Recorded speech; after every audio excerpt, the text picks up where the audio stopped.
Welcome back to AskAPop. Today we're talking about resolutions. Remember to keep all your tanks full. Okay, here's one I was honestly going to do yesterday. That's when the Spirit hit me with it. But I decided to follow my own advice and do it today. Hopefully that'll make sense at the end of this thing. But then again, when does anything I do make sense?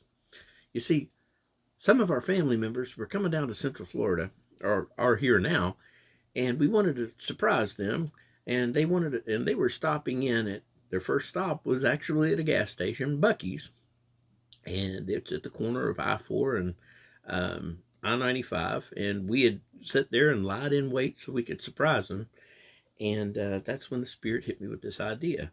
I'd taken some pictures and did something I'd never done before.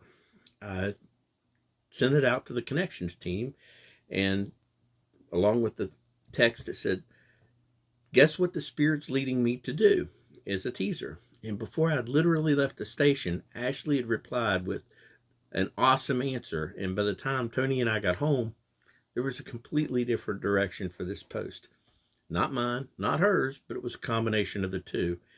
And it was, you know, not mine, like I said, not mine, not hers, but it was more. You see, as we start the new year, we do tend to find things that we want to focus on fixing and make things better. And that's 100% A-OK. But just remember, just like all the other cars in a gas station or in that Bucky's parking lot, there's other things in our lives that do need tending to. So when we're at one pump or one charging station, we need to remember there's lots of other things that still need to get attention to. And there's different types of fuel that we all need. Just as that mega fueling station needs to have gas and electric chargers, and it's got to have food, it's got to have books, it's got to have, well, you name it.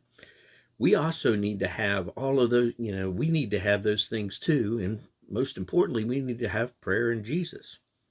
The Bible verses today focus on how Jesus was able to do so many amazing things, but he also stopped to take time to himself away from everybody else and pray, just as his Father took time to rest after he created the entire universe. And then Paul also reminded us to rely on one another and lift everybody up using both the traditions of the past and the future. Now, the reason that this is a day late is because after I got home from everything, I didn't stop and put pen to paper, but I spent the rest of my last day off for the holidays hanging out with my sweetie, watching TV and doing nothing but filling up a few more tanks of my own. The Bible verses today are Mark 1:29 through 39 and 1 Thessalonians 5:12 through 28. As far as questions go, how many different tanks do you have in your life? God bless you, and I hope you keep them all filled up. Have a great day.